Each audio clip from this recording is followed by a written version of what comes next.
Welcome to this module on natural supports presented by Developmental Services Ontario Housing Navigators. In this module, we are going to talk about natural supports, which are the unpaid relationships we have with others that allow both parties to receive value from the connection. We will discuss the value of these relationships and some tips and strategies for how to increase and strengthen the connections you have with the natural supports you have in your life. Disclaimer. All information included in this module and supporting documents is provided for informational purposes only and should not be relied upon as legal, technical, business, or other advice. Developmental Services Ontario and its host agencies do not endorse any commercial product, process, or service referenced in this module, or its producer or provider. The DSO also does not make any express or implied warranties or assume any legal liability for the accuracy, completeness, timeliness, or usefulness of any information contained in this module or supporting documents, including web links to other servers. Some URLs included in this document will link to a third-party website. Throughout this module, we will touch on the following topics: natural supports and support networks. What are they and who could be a part of yours? Connections for life fulfillment, the value of natural supports and making connections. Building and maintaining your team, identifying who is in your life and the natural supports they provide, as well as the opportunities to build more connections and organize your supports in a more formal or deliberate way. Reciprocal supports, and recognizing that all members of a network, whether giving or receiving support, can get something positive out of the connection and interactions. This slide provides links to information and resources from the DSO Housing Toolkit, which are related to the content we will cover in this module. Link 1 leads to Step 1 of the DSO Housing Toolkit, where you will find information about natural supports as well as other information you might find useful to your planning journey. Link 2 leads to the My Housing and Support Plan form, which is a tool you can use to document key information about you and your lifestyle, as well as the needs and wants that are related to the housing and support plan you are working to create. This module and the others we have created in this series can help you to complete the My Housing and Support Plan form, should you wish to do so. The modules will highlight some things to consider in each area of the form. If you have questions or need assistance, please contact your local DSO Housing Navigator for guidance. The My Housing and Support Plan document is a PDF document that can be edited and works best when completed electronically, as it allows you to include more information and can be easily updated as changes occur. You are also welcome to print the form if you prefer. Link 3 leads to the My Relationship Circle tool, which can help you think about who is important to you in your life. It records the relationships you have and how they can help you to live the life you choose. You may want to review the information from the toolkit before or after completing this module. All web links shown throughout this module can be accessed in the resource document for this module. Natural supports are the relationships and connections that we have in everyday life. Often, they are relationships that are important to us, with people who are interested in our well-being, such as parents and grandparents, siblings, aunts and uncles, cousins, and friends.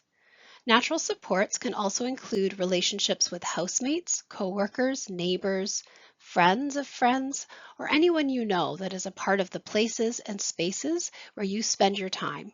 For example, the gym, places of worship, school, work, clubs, etc. Most of us need support in our lives and rely on various kinds of help to make it easier to get through our days. We all have developed skills and have things that we do really well, and there will always be areas where we can use a helping hand or things we need to do but don't enjoy doing, for which we might enlist the help of others to get the job done. Natural supports are integral to our lives, offering a wide range of benefits that enhance our well-being, personal growth, and sense of connection to others. Here are just a few examples of what this might look like. Emotional well-being. Natural supports provide a network of people who care about us, offering emotional comfort during both good and challenging times. Whether it's a family member offering a listening ear or a friend helping us celebrate a success, these connections foster a sense of belonging and reduce stress. Practical assistance. Everyday tasks and responsibilities can sometimes feel overwhelming.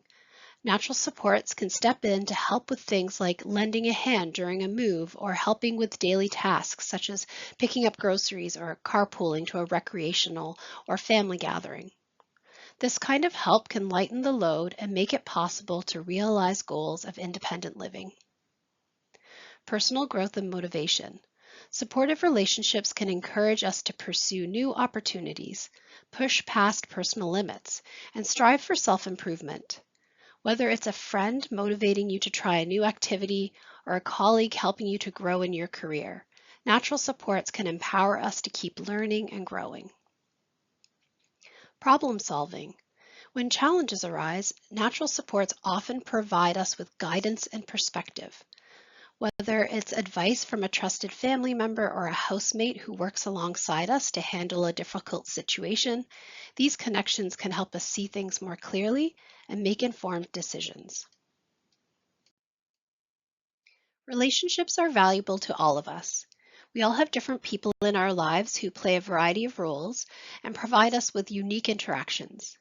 We prefer to spend time with the people in our lives who make us feel better and who make our lives more positive. For example, we might have friends who like music, who we connect with to attend concerts or watch music videos. We might have a family member who listens and has strong problem-solving skills, who helps us respond when things don't go as planned. Or we may have friends or acquaintances who know a lot and we want to learn from them. Activities such as cooking a meal together, even if done virtually or over the phone, can strengthen the connection and result in new skills. Natural supports can create a foundation of care, connection, and growth that makes life richer and more manageable. Whether in small daily interactions or significant moments of need, these relationships help us navigate life's ups and downs. Natural supports are an important part of living in a community, helping to build new relationships and offering opportunities for belonging, inclusion, and contribution.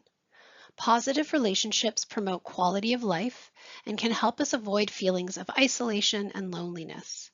For example, when we learn that a fellow program participant lives close by, carpooling can offer an easy way to share resources, spend time with new people, and reduce the need for additional transportation arrangements.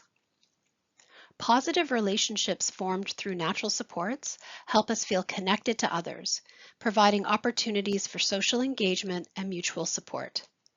These interactions can not only make life easier, but also enrich our experiences by allowing us to contribute to the well-being of others while benefiting from their support in return.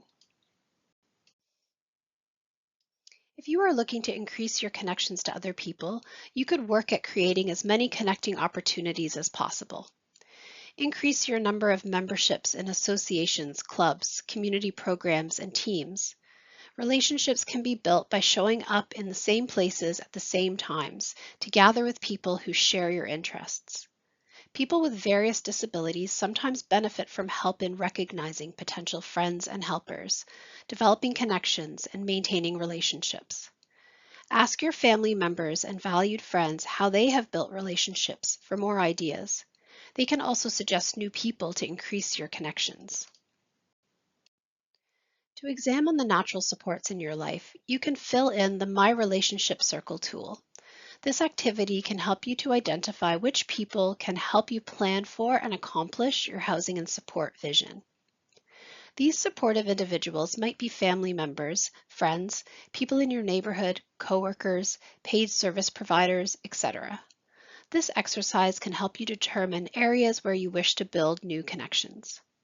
Instructions and a template version of the My Relationship Circle are available in the DSO Housing Toolkit as part of the DSO's My Housing and Support Plan document.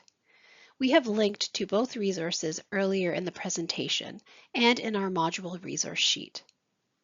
Any person who is interested in being more social or learning a new skill can use this method to visualize their network of supports. A note on definitions. This tool is called My Relationship Circle. Many people have different terms to describe the people in their lives. For example, circle of support. For the purpose of this module, we will use the term relationship circle to refer to the tool shown here, and the term support network to refer to the group of people you might list on this tool or one like it. The relationship circle allows you to create a record of all the people that make up your support network. The template has 4 sections to allow you to organize the people in your network based on the relationship they have with you. For example, family and relatives. In this section, you will fill in the people you are related to or who you choose to call family. For example, a parent, guardian, caregiver, grandparent, sibling, aunt, uncle, or cousin. Chosen family members are those who are not related to you, but who you consider family. For example, someone you grew up with that you relate to as a sibling, even though you are not related by blood or marital union. Friends and acquaintances. In this section, you will list your friends, who can be described as people you feel close to, who you trust and enjoy spending time with. Friends support each other through good and bad times and share an emotional bond that has grown over time.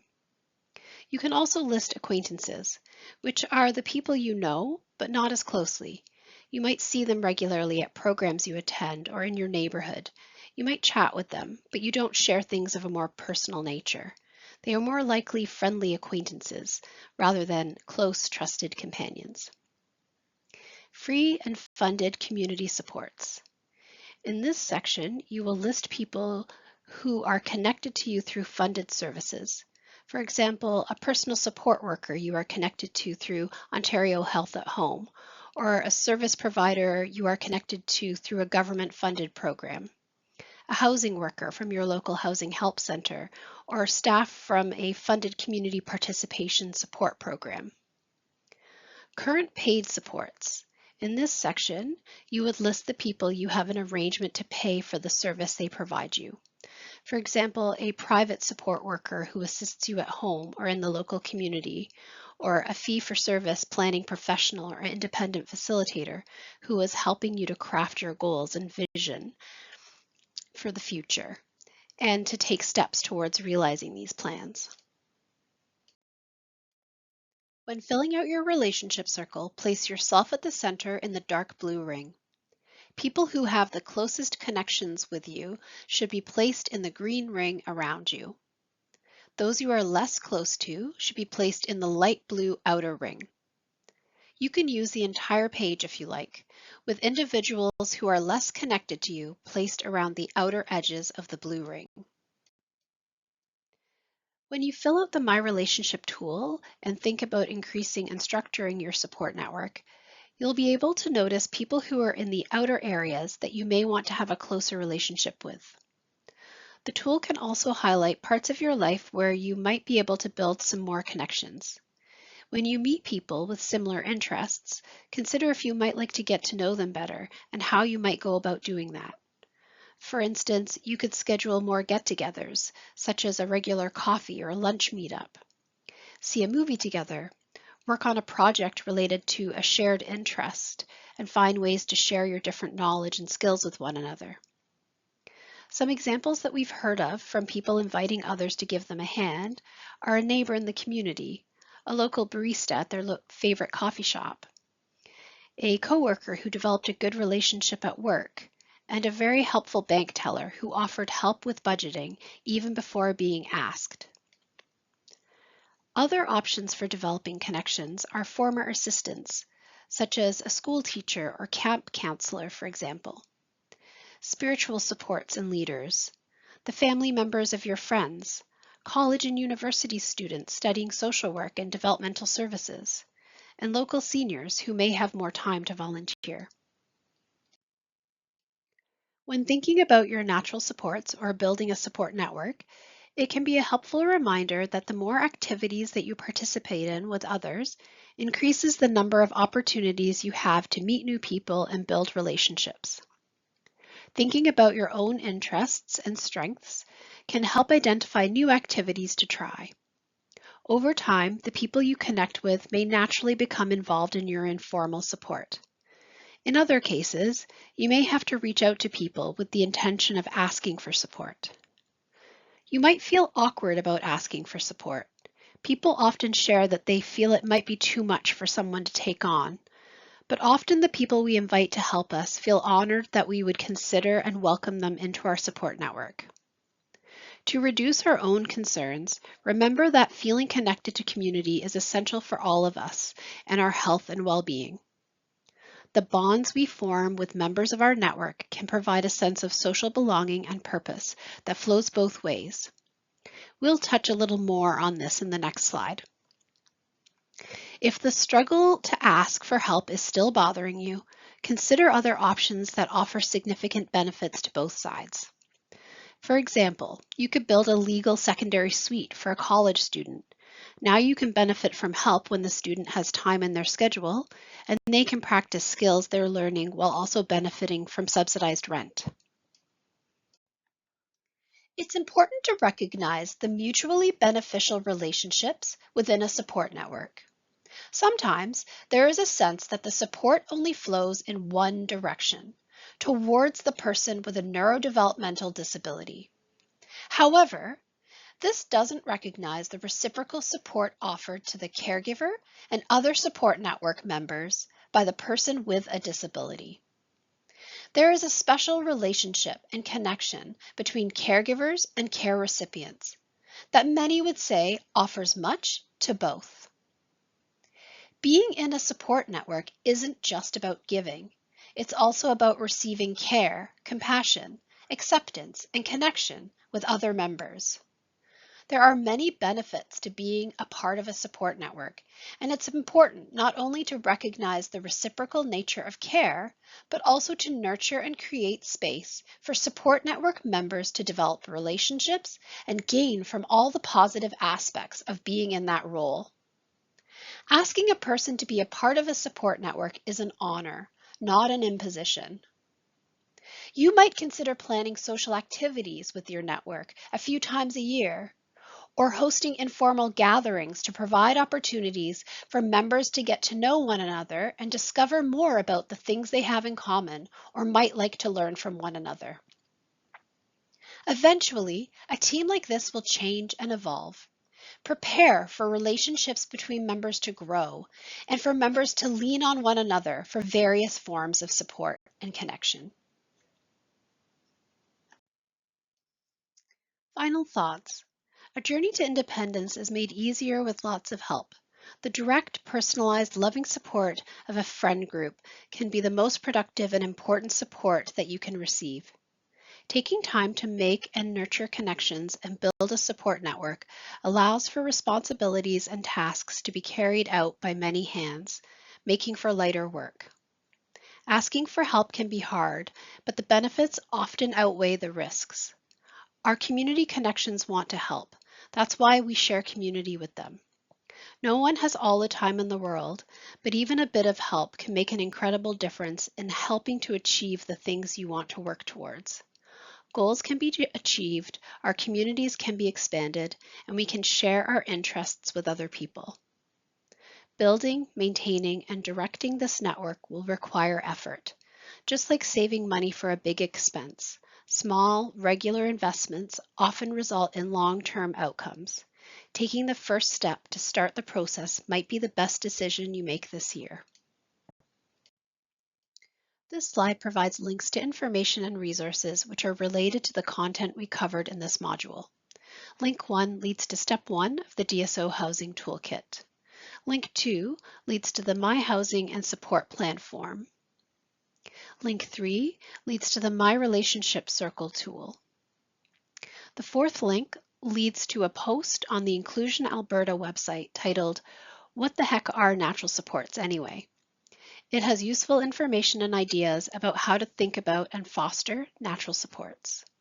Link 5 leads to a natural supports fact sheet created by Resourcing Families in Australia, an initiative that is now known as Resourcing Inclusive Communities. It is a document that provides a useful summary of what natural supports are and how they can be generated. Reminder, all web links shown throughout this module can be accessed in the resource document for this module. This slide has links to DSO-related information and resources. Link 1 can help you locate your area DSO. Link 2 leads to information about DSO housing navigation. Link 3 leads to a list of housing navigators for all regions of Ontario and includes contact information. And link 4 will take you to the DSO events calendar. This concludes our module on natural supports. For more information and content from Developmental Services Ontario, please view our website and social media accounts.